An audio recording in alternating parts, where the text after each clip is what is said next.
It was a Tuesday, and a thought dropped in my head. You could take a little bit of that money and go play. It was just a thought. Like, you could take a little, go hit a lick, put it right back. It's like borrowing.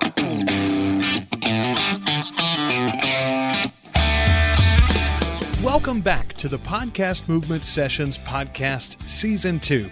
I'm your host, Joel Sharpton. Podcast Movement Sessions is all about borrowing the best moments from last year's podcast movement in Chicago and getting to know some of the amazing speakers, podcasters, and personalities that make up this great community. The intro you just heard is a pretty compelling hook from Shannon Cason's presentation at Podcast Movement 2016. Shannon is the host of Homemade Stories and one of the most interesting people you'll ever meet. And thankfully, you'll get that chance again this summer, as Shannon is one of the returning keynote speakers for Podcast Movement 2017 in Anaheim. This year is one you won't want to miss. We've already announced Dan Carlin from Hardcore History, the team behind the Undisclosed podcast, representatives from Jacobs Media, Shannon Cason, and in the coming weeks there will be a flood of new and returning speaker announcements. It's great to get the info that these speakers and presenters bring, but one of the cool side effects of attending Podcast Movement is actually meeting and chatting with your podcast heroes, like Bill Nowicki got to do when he introduced Shannon Cason at Podcast Movement 2016. Welcome. I'm Bill Nowicki. I'm host of Submarine Sea Stories.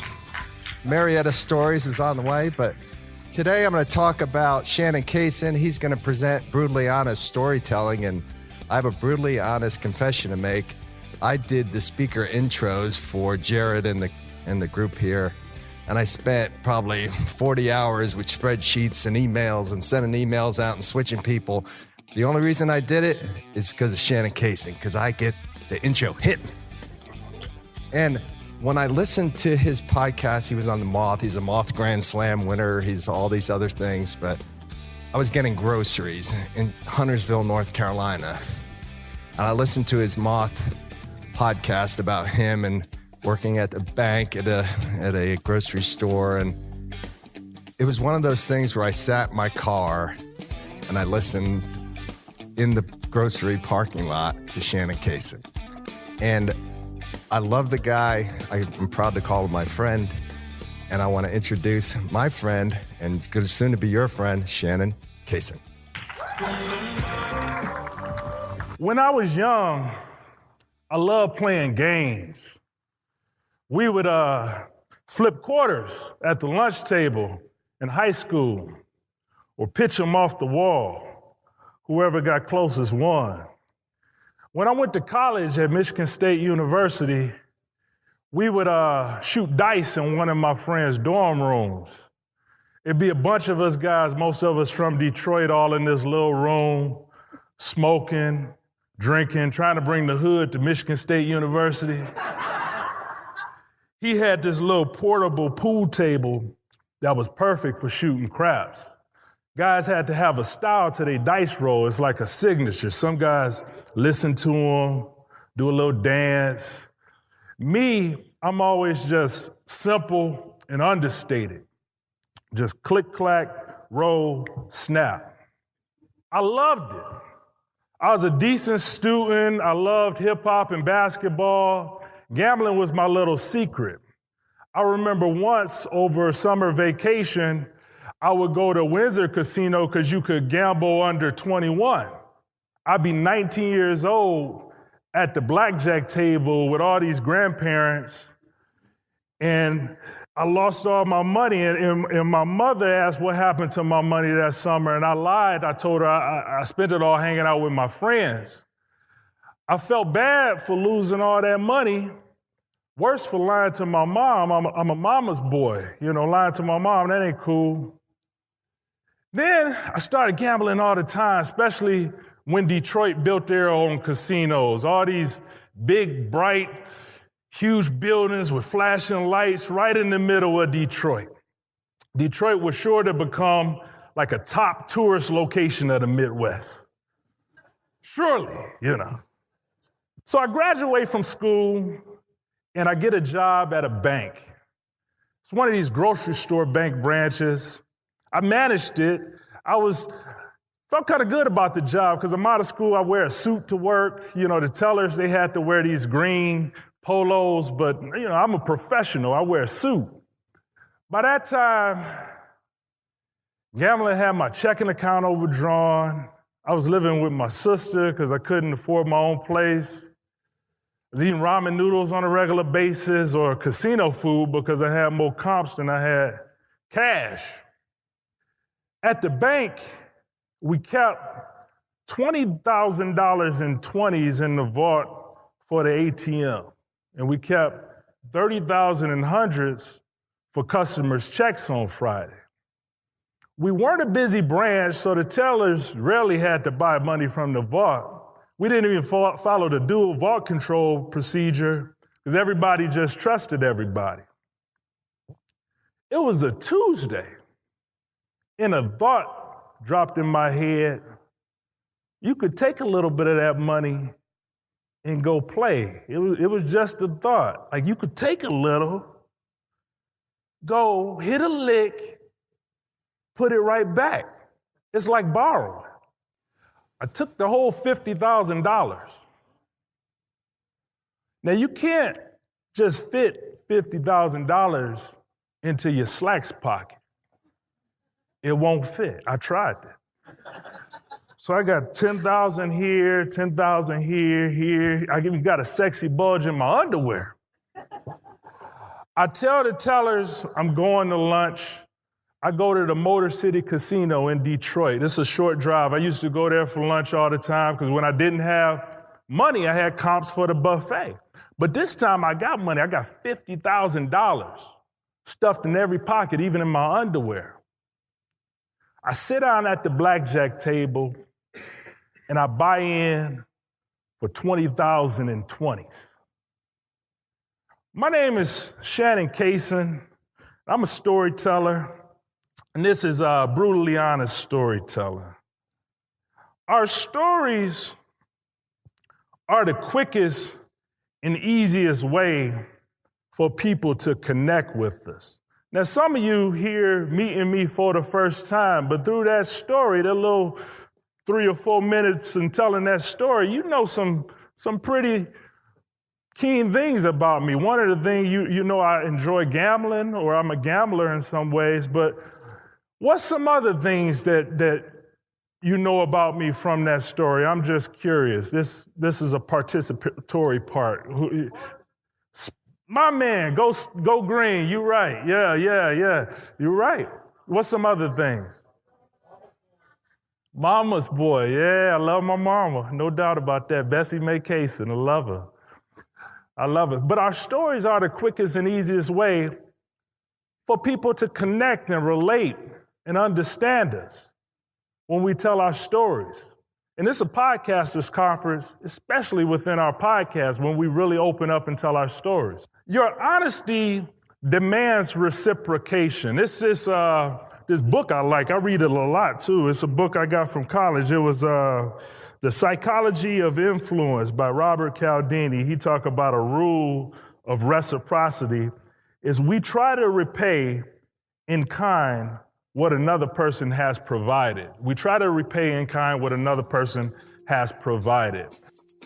What Shannon provided there is a brutally honest picture of his own life, or at least one incident from it, and the sort of compelling storytelling that he's become known for. Shannon didn't always have it easy, and I asked him if he ever dreamed in the middle of moments like that one at the casino that he'd be speaking to hundreds of people at a podcast conference and rubbing elbows with the biggest names in podcasting and public radio.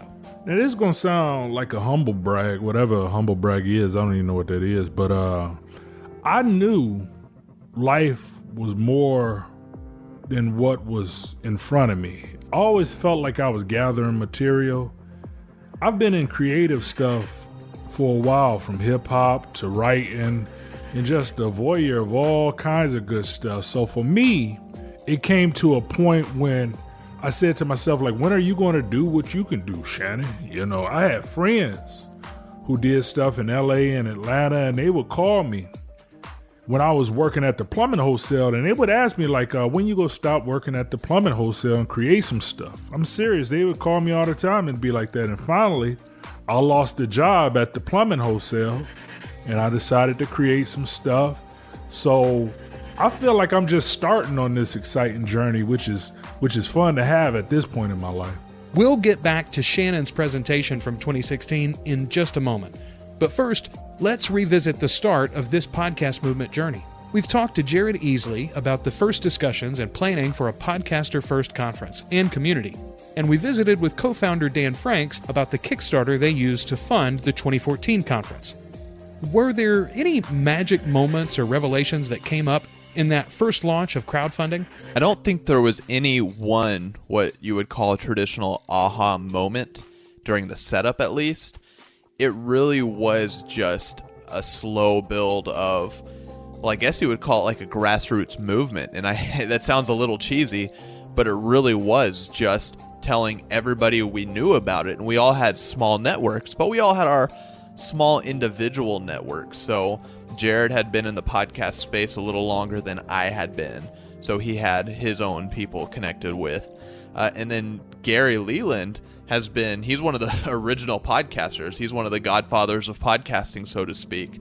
So he knew all the, what you would call the more old school podcasters and the people that, went way back to the original days of podcasting. So, between ourselves and what Jared and I maybe would be that next wave of podcasters, and Gary, who went so far back, we really were just amongst our own friends and online family, able to spread the word to a couple different groups of people. And then, we didn't do any kind of paid Facebook marketing or any kind of paid advertising. It really was 100% just spreading the word through our own networks. And that was the biggest aha moment at the setup, as well as while the actual campaign was going on, was just, we just need to keep spreading the word, asking friends to spread the word, asking family members to spread the word. And it was just that slow build. And I guess the only thing that it wasn't necessarily an aha moment, but it really was, a kind of a shocking thing that we didn't expect, was when the Kickstarter campaign hit its goal in under 24 hours. So I guess the aha moment in that sense was, hey, this event might be a lot bigger than we expected. Because what we expected was an event that I think probably would have 200 or so people max at it, maybe 300 if we were lucky. And I had reserved a room or placed a soft hold on a room at a conference center in a very small suburb of Dallas called Addison. And the Addison City Civic Center, or whatever the name of it was at the time, is where we expected to do the first year of podcast movement. It was small room, but it was going to be a lot of fun. And that's really what we were looking to do. So we set a campaign goal of $10,000 at that Kickstarter campaign.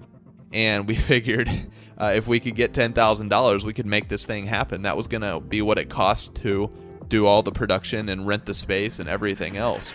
And we even debated internally, hey, is $2,000 too much to ask? Like, if we could just get $5,000, would we be willing to do it for that? So the fact that within 24 hours of this 30-day campaign, we had already reached our goal was pretty amazing. And then we raised another $20,000 throughout the remainder of the campaign and broke $30,000. And, that was a lot of money for us to get started with. And it helped. And, knock on wood, we've never had to personally fund the company at all. It's since that point in time been self-sustaining, and we're super privileged for that early runway, so to speak, from the community to really get this thing started. We'll get the 2017 version of Podcast Movement started on August 23rd with more sessions, keynotes, Q&As, and fun networking events than ever before. The conference for podcasters by podcasters is coming to Anaheim, California at the end of the summer, and you should too. So back to Shannon. This session is about brutally honest storytelling. So what happened when Shannon started being brutally honest? After I told that story, which was a story that I hadn't even told some people in my family, I'm like, I ain't telling nobody. Well, after it happened, I'm like, brush that up under a rug. We don't ever talk about that no more. It was past and gone. I felt the release to start sharing that story. When I shared it, started touring the country with the Moth and Snap Judgment, started actually making actual spendable money through storytelling. I started, it was something for TV. Somebody asked me for a script with it. It was so many opportunities that came from sharing my honesty. But one of the biggest things that happened was people started to give honesty back to me. It was a reciprocation. So I started hearing stories from others. Like I'm sharing that story and I get off stage and somebody else will share a story about their addiction, whether gambling or otherwise, or their son or daughters or fathers or mothers. And I would get emails and people would share their honest stories with me. And I started to notice that, honesty, it demands a reciprocation of honesty.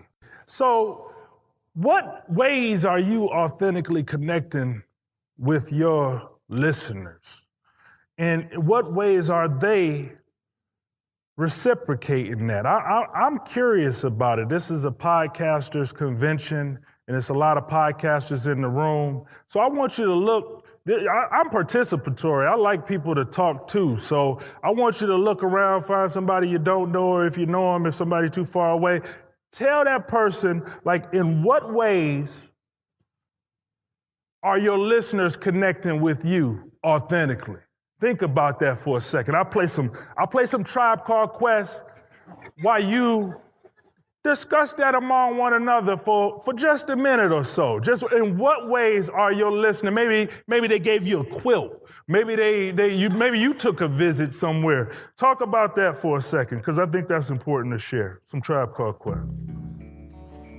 So while past Shannon gets some audience interaction going on, I thought it would be a good time to remind you that podcast movement is not just for beginners. It's not just for pros. It's not just for people who are looking to monetize or for those looking to tell more brutally honest and more consistently interesting stories.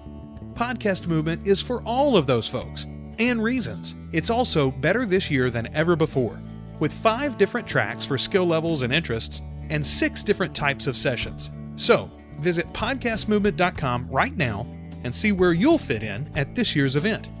All right, let's check back in with Shannon. All right, did we get some good stories going? Wrap it up. We still can talk afterwards. That's what we do this for, to connect with people. We putting out these podcasts to connect in some way with people.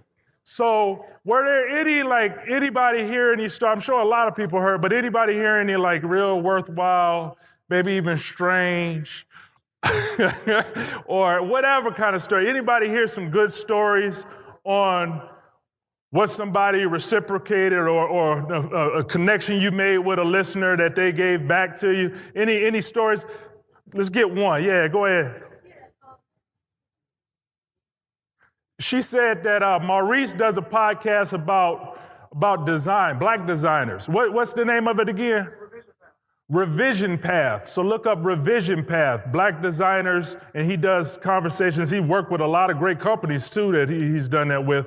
And he said they did a meetup. They found out he was coming to Chicago. Everybody did a meetup so he could meet with about 6 or so of his listeners. I think that's amazing. That's an amazing connection that you have with your listeners. So give it up for him. As podcasters, our listeners can be our biggest fans and support system. But without the approval and acceptance of your spouse or partner or family, it can be a lot tougher to keep that creative ball rolling. My wife always believed in my ideas and vision. Well, not always, to be honest, but this is what happened. We were in our first or second year together, and times were tight. I admit it, and I had lost my job. I started creating stuff. And I'm educated. I can work corporate. I can get management jobs somewhere. But I remember I was walking around Chicago with my wife, and I told her I don't want to go get a management job or a corporate job. And I told her I'm going to do something with this storytelling thing. I remember it clearly. We were walking down the street. It was a nice day, and I told her it's going to be tight. I know it is.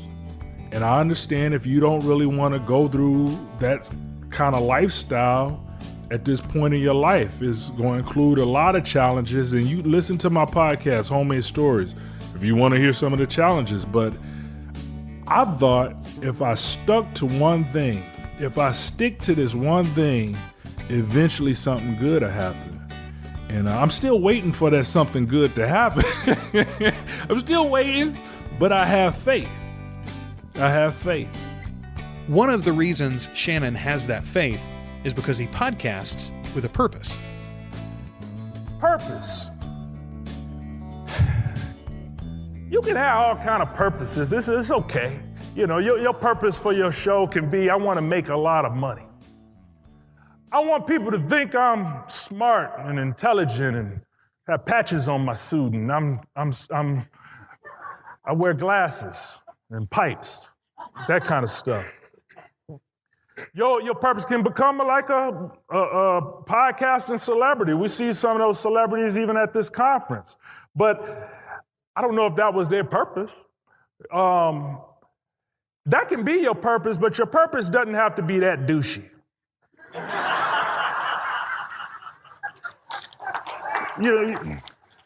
You can have a bigger purpose for your show and for your life and for everything.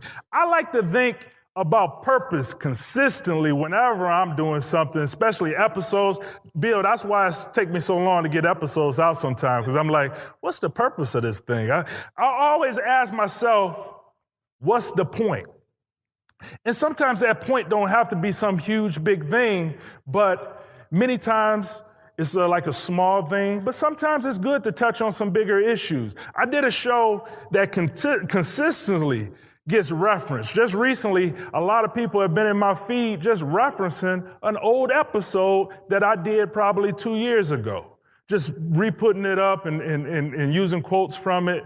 And if your episodes have a point and have a purpose, you'll find that they'll last longer than that 1 week that it was out, or that 1 month, or that 1 day. Stories that outlast the news cycle. That's what we're all after, right? Something to make our mark. Here's a buddy of mine working on the very same thing. I'm Alexander Charles Adams, and I'm the creator and host of Smash Cut. What we do is... I don't even know what we do. God. Alexander is about to graduate from LSU in Baton Rouge.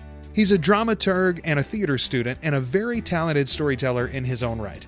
As the creator of Smash Cut, he's found that it is actually hard to put a fine point on exactly what genre his podcast falls into. So talking a little bit about what sound art means to me and my team, using the phrase sound art instead of audio drama gives us a bit of flexibility, because we work a lot with verbatim material with people who aren't actors or aren't theater people at all.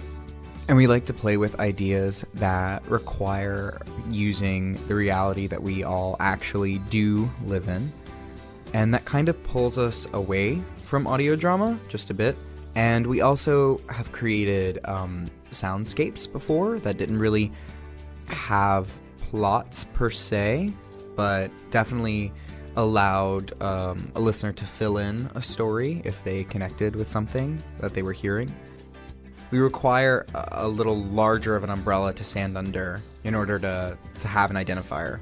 And so that's why we gravitate towards calling ourselves a sound art podcast. With a background in live theater, the lure of YouTube and indie filmmaking, why does podcasting appeal to Alexander and his team? We, as a team, prefer it because we have a kind of personal political affinity with how podcasting functions. Because there are no gatekeepers, it is a very democratic space. Yes, money is involved, and it is definitely easier to create pieces with financial funding or sponsors or ads. If you get enough people together that really want to create something, you can.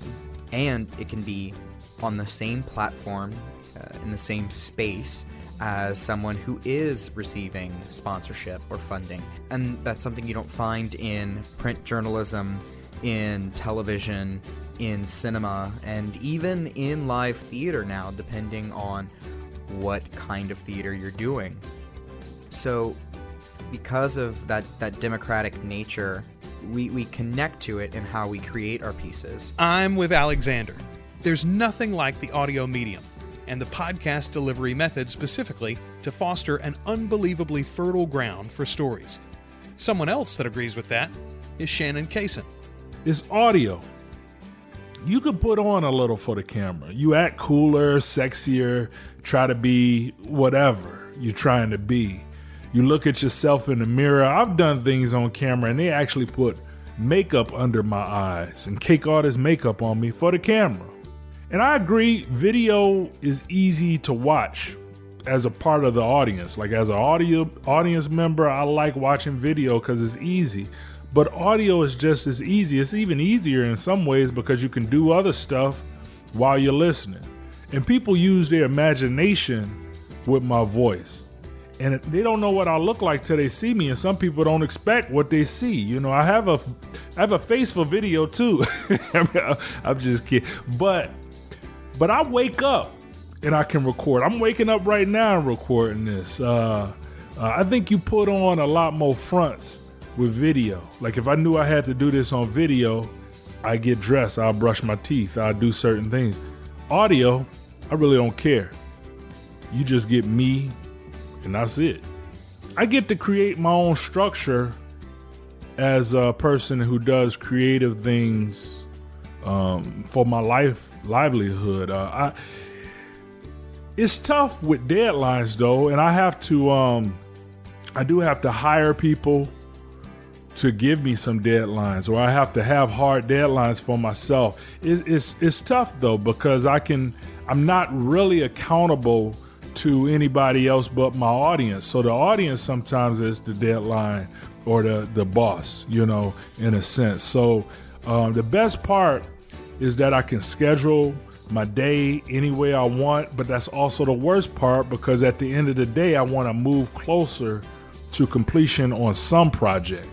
And I feel like I could be more military about my approach with it. I feel like I could accomplish a week in a morning if I wanted to, but sometimes I just enjoy working leisurely throughout the week, you know, to get half of the stuff accomplished.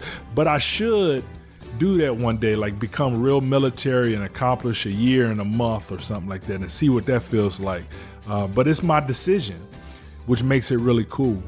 Shannon said earlier in this episode that honesty breeds reciprocity. You never know who might open up or what you might learn once you really start sharing yourself. So if you can't deal with, I think it's important to deal with important issues when they happen. And it's no matter what our shows are about. If we are a part of our shows, when we have certain feelings or certain things that's going on in our lives, I believe it's okay to include that within the show. And the audience really connects with it. I'm gonna speed it up because I want to get through some more things. Permission. I ask forgiveness all the time instead of permission. So I'll like record my family and get their brutally honest story. And sometimes they'll know and sometimes they won't. I went to my father's, he has this it's a man space. He an older dude. He got his man space, and I went to his man space, and I got us some Hennessy, and I poured us some Hennessy and some homemade stories mugs, and we clinked them, and I recorded my dad just getting his stories. Now I always was afraid of my dad. I never really asked him many questions and all that kind of stuff because I just had a fear of asking. But I broke past that fear, started asking questions, and I got some things that I wouldn't even known about my dad. And we have a very similar voice, but I'm gonna skip that clip. I'm gonna play this one because I didn't know this about my dad, but don't judge my dad. He grew up in a different era, and this is him. So I bought a 57 deuce and a quarter. And I kept that a little while. Then things were still rolling pretty good. I went and bought me a 1969 deuce and a quarter. Convertible. Brand new. When I got my hair slick, my hair was so slick a fly light on it and fall off and break his neck. I was imp, dip, the women's pimp, and a po-ho's dream. Man, wearing silk suits and, you know. At that time, I was working, but I had 2, 3 little mud kickers on the sides. You know, that's what they called back then, mud kickers, you know. So I didn't ask for them. They chose me. Back then, women's come up to you and give you your money and choose you. You my man. I'm your, And that was just the thing, selling dope. You was pimping then. So I had about 2, 3. You find out some amazing things when you start getting honest with people. People start giving you honesty back, and you'll find out some amazing things, especially if you mix it with Hennessy. So listen, I'll say this. I can promise lots of brutally honest storytelling, lots of personal reflection and interaction, but you'll probably have to bring the Hennessy yourself at Podcast Movement 2017. I'm sure the lobby bar at the Anaheim Marriott will be well stocked. That's where Podcast Movement 2017 is going to be anchored. Make sure you've booked your room, as they're sure to fill up fast, and you'll want to be as close to the action as possible as 2,000 or so of the world's best podcasters descend on Anaheim this August. Listen, I've told you how I've met some of my best friends at Podcast Movement over the past few years. I built the business based on the lessons I learned and relationships I've built there. But why don't I just let Shannon Cason tell you why you should attend? Podcast Movement, I get to meet so many people at Podcast Movement. People love podcasts. I mean, they really love podcasts. And as a podcaster myself, I love it when I introduce people to homemade stories for the first time. It's like they may not get it on the first listen. This guy just talking about himself the whole time, but if they keep listening and at the right time, and if it's in the right mood, I got them. And at Podcast Movement, I'm able to introduce myself to people who do the same thing I do. They love podcasting and I love podcasting. I love the idea that these people are in closets and back rooms with mics most of the time, and now they on stage, and now they, talking to people and getting to know different people. So that's always funny to me when I'm always laughing to myself at Podcast Movement. So I implore you, be honest, be yourself. Don't be a shell with no soul of a podcaster. Add some of yourself to the podcast. Don't just be the facade. Be yourself. So if you got anything from it, give that a try. And I'm going to tell you, when you do that, when I started to do it, opportunities opened up more than I could have even imagined. So thank you so much. Appreciate you. Love you.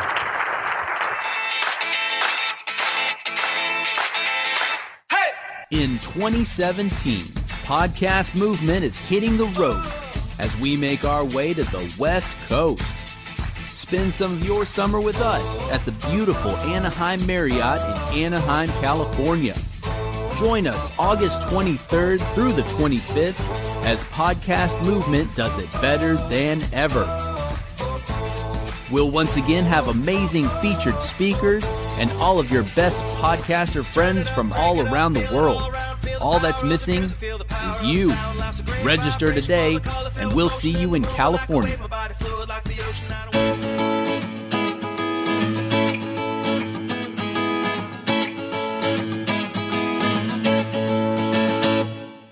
So what are you waiting for? Visit podcastmovement.com. Get registered today for the podcast conference for podcasters by podcasters, and come share your brutally honest stories with us. My special thanks this episode to Alexander Adams, Dan Franks, and Shannon Cason. Don't forget to subscribe to the show in iTunes, and if you're enjoying the Podcast Movement sessions, give us a great rating and review to help others find the show. We'll be back in 2 weeks with more speaker announcements, more great stories, and more of the Podcast Movement sessions. Goodbye, everybody.